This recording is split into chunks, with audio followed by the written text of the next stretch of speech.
রোদ পড়ছে, তারপর রোজা রাখছি। যাই একটু জিরা নেই।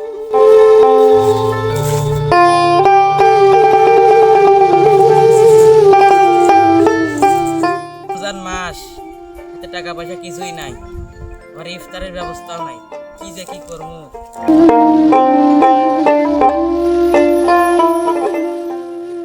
বস, এই মাছ তো মেলাটা বাজি বেরিয়ে গেছে গা, এতটা তুলবেন কেমনে? ওই দাঁড়া, ওটা কেন রে? চিনা চিনা লাগতাইছে। ও তো উত্তরপাড়া হুজাইফা অক্সিজেন নাই। ওই যে আপনার কাছে যে সুদের টাকা নিয়েছিল, ও তো এখন কত টাকা দেয় না গা, ভালো হলে তো পেয়ে গেলাম গা। বস, এক টাকা তো নাই, চল তো যাই দেখি। আসসালামু আলাইকুম মেম্বার সাহেব। ওয়ালাইকুম আসসালাম। তুমি তো টাকা নিছিলাম, টাকা দাও নাকি নিয়ে? মেম্বার সাহেব, টাকা তো নিয়েছিলাম, হয়েছে কি রমজান মাস, হাতে টাকা পয়সা কিছুই নাই। এরপরে আপনার সব টাকা আমি পরিশোধ করে দিলাম।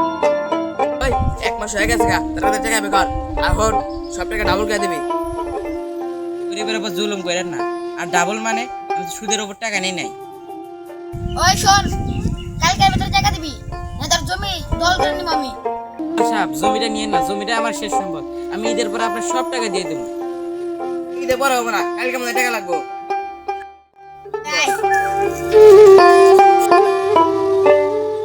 শরীর না ভালো লাগতেছে না, একটু যাই ঘুমাই।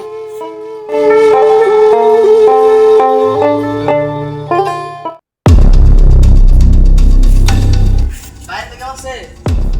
এদিকে আছে, একটু বাইরে আসেন তো।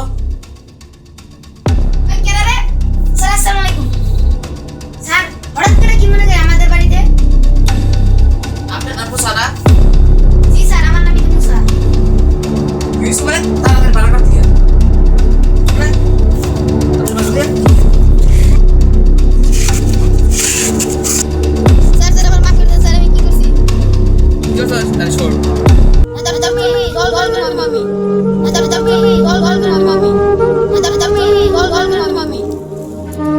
স্যার, স্যার, আমার মাফ করে দেন স্যার, স্যার, আমার মাফ করে স্যার, মাফ করে দেন স্যার, স্যার। মেম্বার সাহেব বাড়িতে আছেন? টাকা নিয়েছিলাম। ও তুমি, তাড়াতাড়ি তুমি ঘরে আসো।